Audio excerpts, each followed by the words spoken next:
Deep Dive. I'm Jake Ellison. And I'm Tessa Monroe. This is Augmented by Default, where we explore how human potential meets AI in the real world, in your daily work. Exactly. We look at the tools, the transformations, how work is genuinely changing, becoming, well, augmented. And, with such a huge shift happening so fast, people naturally start asking questions. Is this sustainable? What are the economic impacts? Is this, real? Right. And that's where this recent article comes in. It really hit on that tension, reporting on investor Jeffrey Gundlach's warning that maybe, just maybe, the excitement around AI looks a bit like past financial bubbles. Yeah, he didn't stop at AI either. He pointed fingers at private credit markets, too, drawing parallels to the dot-com boom back in '99 and the credit stuff before the 2008 crisis, basically asking, are we just repeating history here? That, haven't we seen this movie before? Yeah. Feeling.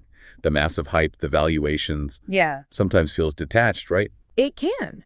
So for this deep dive, we're going to unpack that article. We'll look at the arguments suggesting AI might be a bubble, but honestly, we'll spend more time on the article's really strong counter-arguments. Why this time is different, according to this source, it's about getting a handle on the economic reality under this augmented future we're stepping into. Okay, let's jump in. So the article starts with Gundlach's point. This AI moment feels like 1999, feels like 2005-06, speculative mania. And you immediately think, okay, those were bad. Dot-com bust, financial crisis, serious stuff. Definitely serious. But the article, wow, it pivots fast. It basically says comparing AI now to then is, and I quote, intellectually lazy. Strong language. And it backs that up by pointing out huge differences. 1999, remember pets.com? It was all just potential eyeballs, no real product, no revenue, just pure hope. A wing and a prayer, basically. Totally. In the mid-2000s, that was all complex, opaque financial instruments, mortgage-backed securities nobody really understood, just shuffling abstract risk around. Right. Assets detached from, reality. Exactly. Now, contrast that with today's AI players, according to the article. NVIDIA, hugely profitable, selling the actual hardware making AI possible. Microsoft, they're charging for AI in Office, tools millions use daily. OpenAI, reportedly cash positive already. So the core difference the article highlights is tangible value, real products, real revenue, right now. Absolutely. It's not just future promises, the tech, the business models, the infrastructure. It's just a different world than 1999. The article suggests maybe the only similarity is the sheer speed and scale of the change. It's less like betting on website clicks and more like, hey, electricity just got hooked up to your street. Yeah. The potential is immediate and real. That electricity analogy really lands. It's foundational, operational.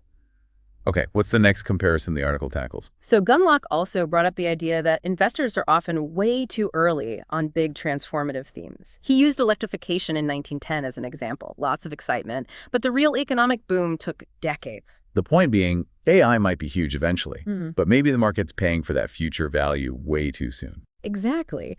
But the article argues that analogy doesn't quite fit AI. The delay with electricity wasn't because the tech was overhyped. It was pure logistics. You couldn't just flip a switch. Right. You had to build the actual grid. Power plants, lines, wiring. Yeah. Everything. A massive physical job. Took decades.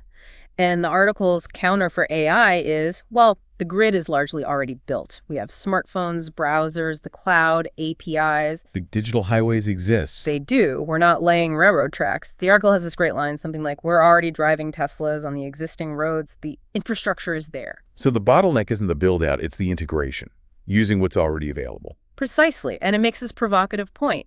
Maybe you're not too early. Maybe if you're, a CFO still wrestling with Excel for forecasts, maybe you're actually late. The tools exist now. Which ties right back into augmented by default. The capabilities are here. It's about using them. Okay, what about the feeling, the market vibe? Gundlach saw parallels between today's AI excitement and the dot-com euphoria. Yeah, the article acknowledges the surface similarities, the buzz, the fast-rising stocks, the media frenzy. But it argues the reason for the buzz is different. Dot-com was driven by pure speculation, right? Guessing future clicks, valuing eyeballs. It was abstract. In AI. According to the article, AI excitement is rooted in stuff you can see and measure. Productivity gains, automating warehouses, transforming customer service, writing code. It's not vaporware. The article suggests the only real hype left might be the belief that old, inefficient, headcount-heavy ways of working can just continue unchanged. That's a sharp way to put it. The hype isn't about whether AI works. It's about whether the old ways don't work anymore because AI works. Exactly. If your daily grind feels like a messy chain of emails and spreadsheets, AI isn't hype. It's just a better way that makes the old way look silly. Okay, let's talk money. The article brings up another view from Gerard, Minack, basically saying the profit margins on AI services won't be good enough to justify these huge company valuations. It's tough to make fat margins on something that might become a commodity. Right, and the article just calls that viewpoint backwards.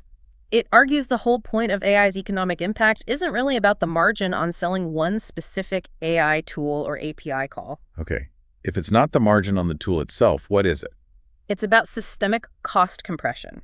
How AI lets a company slash costs across the board. Imagine one AI system replacing like 5 different software tools, maybe making 3 layers of management redundant because they were just coordinating manual stuff, and handling 70% of customer support queries. Because the AI does the work those tools and people used to do. Cheaper. Way cheaper. So the cost of running that whole business function collapses. That's not about a 20% margin on the AI service fee. The article calls it a margin revolution for the company using the AI. Their fundamental operating costs just drop off a cliff. Ah, get it. So focusing on the AI tool's price tag misses the bigger picture, the massive savings for the company implementing it. Totally. When the cost of doing certain kinds of work gets close to zero, thanks to AI, your traditional ways of thinking about margins just break down. The article uses this amazing analogy. It's like trying to analyze a supernova with a spreadsheet. The change is too fundamental for the old tools. Supernova with a spreadsheet. Love Yeah. that. Highlights the scale of this shift. Okay. Minack also apparently suggested we're probably overestimating AI's total impact on the economy. And this is where the article gets a little bit pointed. It kind of highlights the irony that many analysts saying this are probably using AI tools already in their own work to research, write reports, analyze data. Wait, so they're using the tech while saying it's overhyped? Well, it does make you think. The article lists concrete things LLMs like GPT are doing right now, drafting legal policies, writing actual production studies, scheduling the complex meetings, doing initial sales outreach, summarizing dense financials. And the point is, this isn't science fiction. This is happening today. And the article stresses this is just year 1 of widespread access. It basically asks, if automating this level of complex work isn't transformative, what on earth is? It suggests the only people maybe overestimating AI are those still doing things like manually screening CVs because, well, their jobs are directly in the path of augmentation. that makes the impact very real, very current. Okay, back to market mood.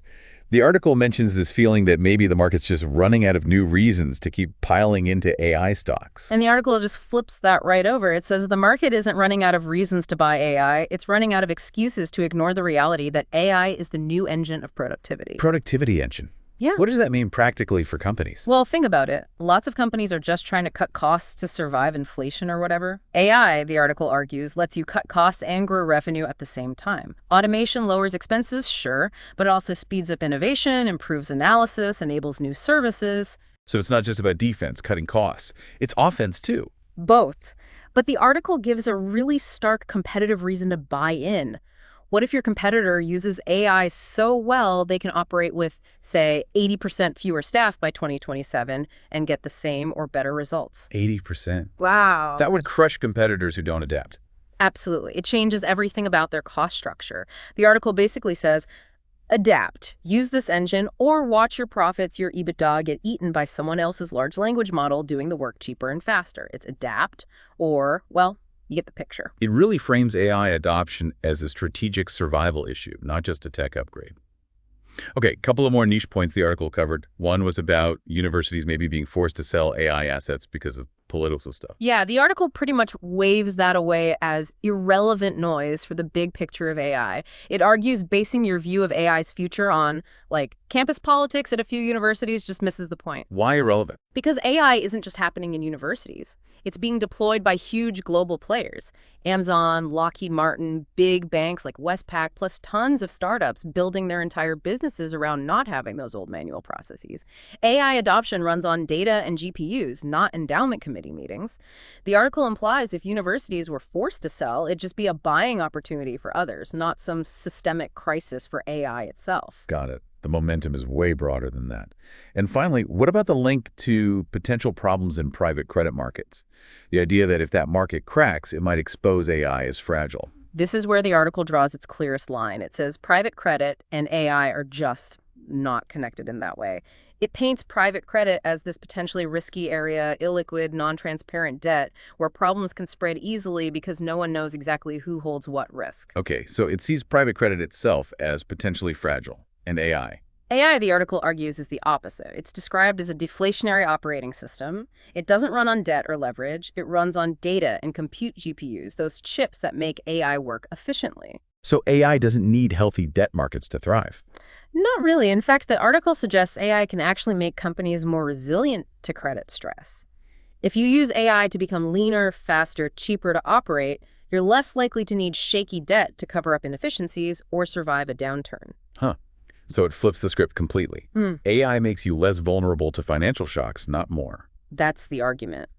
And that leads us to the article's big takeaway message. It argues AI is not the bubble. AI is the force. It uses the word scalpel that's cutting through the existing bubbles, the bloated tissue in our economy. Bloated tissue. What's that representing? All the inefficiencies baked into old systems, the layers of manual work, the bureaucratic sludge, and yeah, fragile financial structures like opaque private debt or those zombie firms only kept alive by cheap borrowing. The article says these are the real bubbles, and AI, by providing a dramatically better, cheaper way, is what's going to pop them.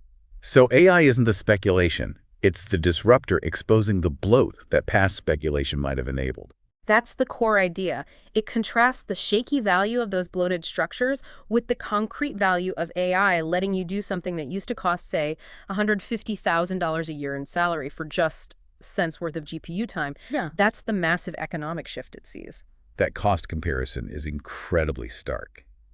And bringing this back to you listening, back to augmented by default, understanding this perspective is critical. If the article's right, if AI isn't some fleeting bubble, but a fundamental reshaping force, well, you can't just wait it out. Right.